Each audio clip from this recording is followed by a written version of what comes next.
doing shorts for the last few months, but I've decided to resume doing these little tutorials in speed paints just to give you a little bit more of an inside look at my process. And I kind of feel like the shorts are just too shallow for what I want to do. So in this little painting, we're doing a redraw of what I did when I was 14. It's actually kind of embarrassing showing it, but I've decided to show it just because hopefully it will inspire you to also do some redraws of your own.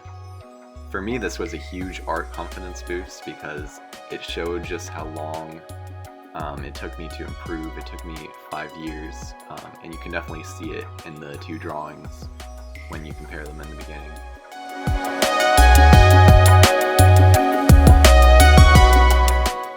So right now I'm just working on the sketch. Unfortunately, I forgot to record the body proportion sketching segment of the video, but I did get to include some of the sketching, and hopefully it's enough to let you know a little bit about my process.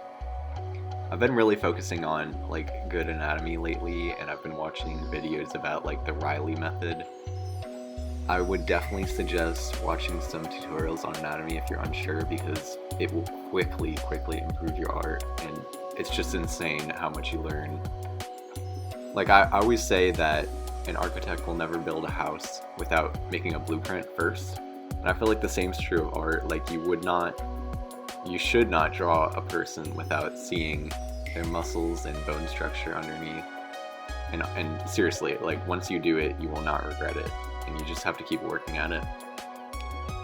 It's obviously a huge challenge, but once you get that down, your art starts looking so much more professional. And I'm not saying I have it down, because I definitely don't. I'm still studying, and I feel like I have a lot to learn with leg and torso anatomy especially. So in this part of the video, I just decided to change his arm pose. One thing that I've been thinking about recently is like, when you're drawing a certain character, you want to make them like the epitome of that character.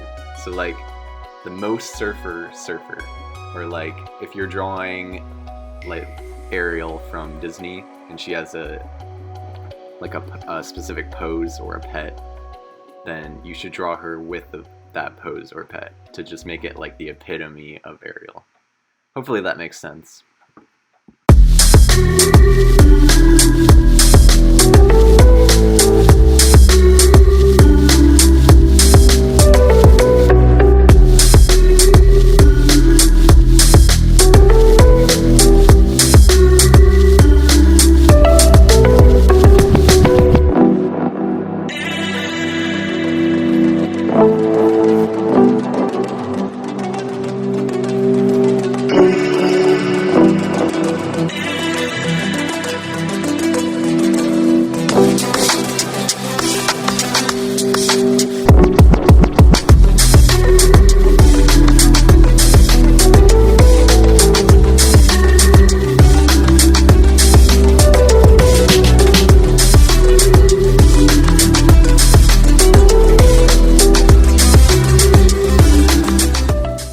So in this part of the video, I'm kind of just laying out the general shadows. I'm just trying to keep it loose and just like a light layer over top.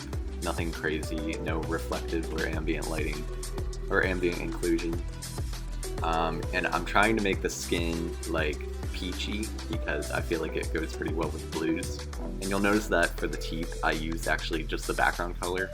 Even though it's a little bluish, it actually just conveys the same effect. And I also used it for the schema, which is the white of the eye. And then for his tattoo, I kind of just looked up some Maori tattoo designs. They have really sick chest tattoos, and so I used some of that as inspiration here.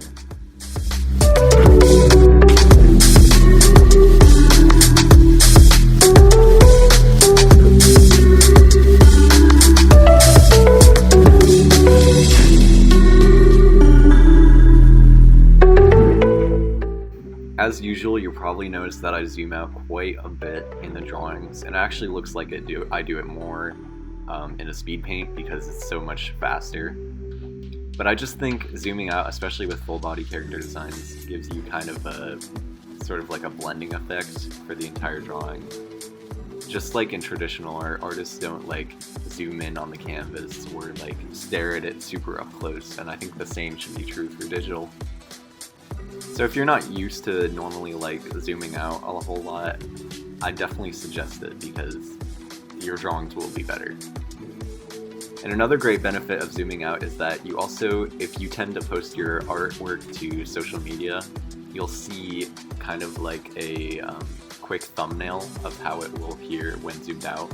Because like for Instagram, for example, since it's such like a gallery setup, when you go to someone's profile, you'll be able to see their artwork, but it will be like zoomed out all the way.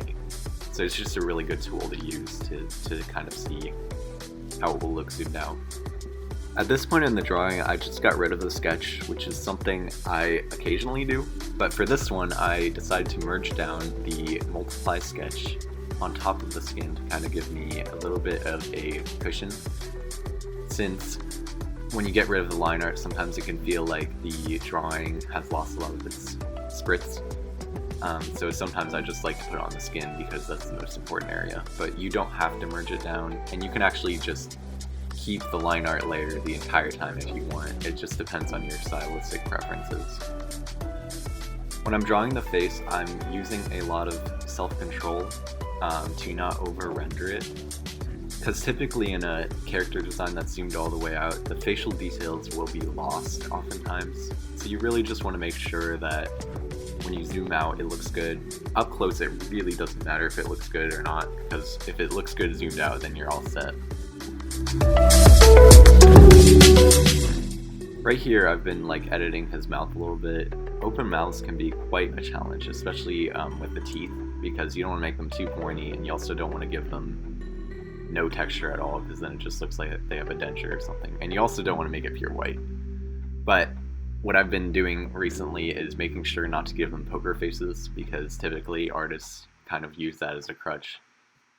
So just do some like emotion studies and do all kinds of different emotions with your characters. Make their faces exciting, happy, sad. You want to make the viewer feel a certain emotion when they look at your piece. But obviously there's definitely place for poker faces, especially if it's like a portrait that you just want to be focused on the anatomy and like the facial features. But generally with character designs, fun facial features are a really good way to add some flair to your piece.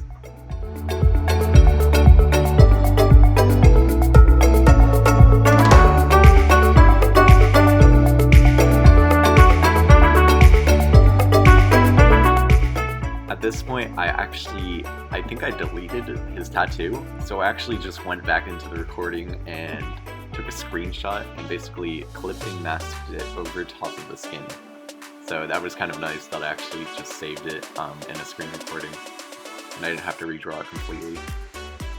And for his beard, I kind of made it a little too dark, because like when you draw beards for blonde people, their beards tend to be lighter. Not always, but I found that it kind of blends in more if you make it lighter.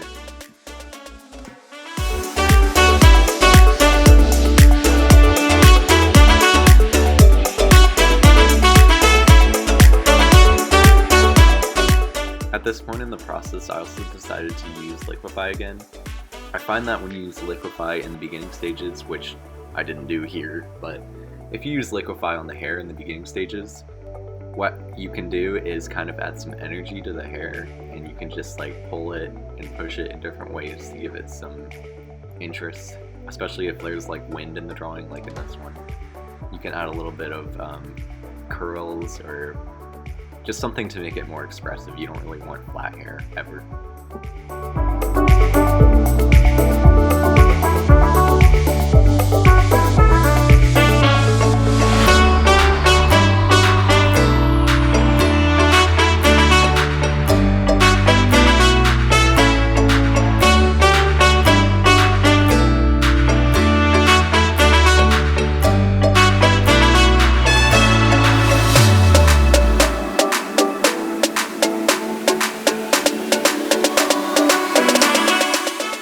I also just wanted to give him some quick hair highlights, and I didn't want to overdo it, so I kind of just did that little H shape on his hair. That's like my favorite thing to do now. And it really works for full body character designs, because when you're zoomed out, it just adds that little bit of shine to the hair. You really don't need a whole lot. In fact, I would recommend not overdoing highlights, because it's very easy to do, and I've done it many, many times.